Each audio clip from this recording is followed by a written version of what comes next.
Hi friends, நம்ம இன்றைக்கி அவுல் வச்சு ஒரு இட்லி செய்ய போகிறோம். அதுக்கு தேவையானது என்னென்னு பார்க்கலாமா?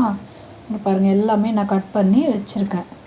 இஞ்சி துருவி வச்சுருக்கேன், வெங்காயம் கட் பண்ணி வச்சுருக்கேன். இது வந்து கீரைக்காய், பீட்ரூட், பச்சை மிளகா, கேரட், கொத்தமல்லி, கருவேப்பிலை இதெல்லாம் வச்சு நம்ம இன்றைக்கி அவுல் அடை செய்யலாங்க. அவுல் இட்லியும் செய்ய போகிறேன். பாருங்கள், நம்ம அவுல் ஊற வச்சுருந்தோம் இல்லையா, அவுல் நல்லா ஊறி இருக்கு பாருங்கள். இப்போ இதை நம்ம மிக்ஸி ஜாரில் போட்டுப்போம். மிக்ஸி ஜாரில் போட்டு நல்லா இட்லி மாவு அரைக்கிற மாதிரி அரைச்சிப்போம். இது பாருங்கள், அவுல நம்ம நல்லா இட்லி மாவு அரைக்கிற மாதிரி அரைச்சாச்சு. இப்போ அதை ஒரு பவுலில் சேர்த்துப்போம். நம்ம பாருங்கள், இப்படி ஒரு பவுலில் சேர்த்துக்கணும். இப்போ இதுக்கு என்னென்ன தேவைன்னு பார்க்கலாம். பாருங்க ஃப்ரெண்ட்ஸ், நம்ம அவுல் அரைச்சி பவுலில் வச்சுருக்கோம்ல. இப்போ அது கொஞ்சம் தாளிக்கிறதுக்கு ஆயில் போட்டிருக்கேன். கொஞ்சம் கடுகு, கடலைப்பருப்பு, உளுத்தம்பருப்பு கொஞ்சம் லைட்டாக போட்டுக்கணும். கொஞ்சமாக பெருங்காயமும் சேர்த்துக்கலாம். கொஞ்சம் எள்ளும் சேர்த்துக்கணும். இப்போ நம்ம அரைச்சி வச்சிருக்கிற அவுலில் இதை ஊற்றிடுவோம்.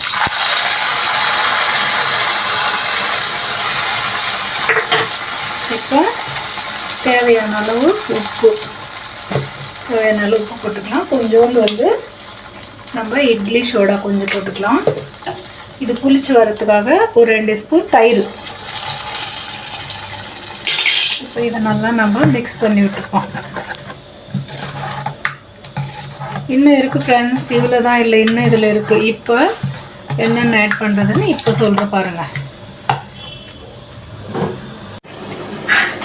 இங்கே பாருங்கள் ஃப்ரெண்ட்ஸ், நம்ம அவுலில் இப்போ பருப்பெல்லாம் தாளித்து கொட்டணும் இல்லைங்களா. இப்போ அதில் நம்ம பச்சை மிளகாய், இஞ்சி துருவி வச்சுருக்கேன்,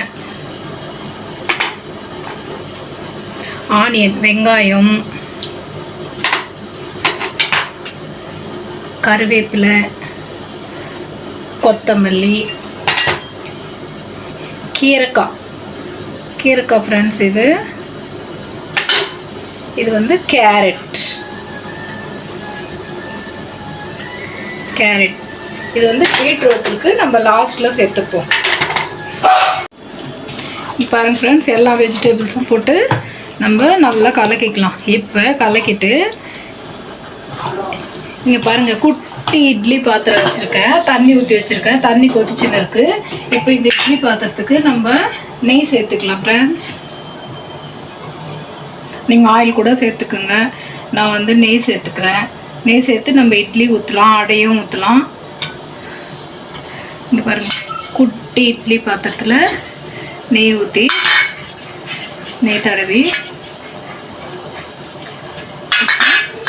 இதில் குட்டி குட்டியாக இட்லி மாதிரி ஊற்ற போகிறோம் ஃப்ரெண்ட்ஸ். தயிர் சேர்த்துருக்கணும், புளிப்பு வரத்துக்காக தயிர் சேர்த்துருக்கோம். நம்ம இப்போ தான் அரைச்சோம், அதனால் தயிர் சேர்த்துக்குனா இட்லி நல்லா வரும் ஃப்ரெண்ட்ஸ். இங்கே பாருங்கள் ஃப்ரெண்ட்ஸ், இப்போது இது மேலே நம்ம கொஞ்சமாக பீட்ரூட்,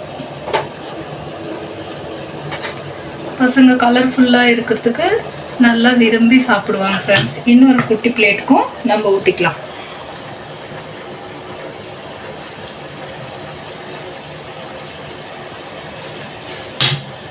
இன்னொரு குட்டி பிளேட்டுக்கும் ஊற்றி நம்ம ஒரு 10 நிமிஷம் வேக விடுவோம். இப்போ மூடி போட்டுடலாம். ஒரு 10 நிமிஷம் நல்லா வெந்து வரட்டும்.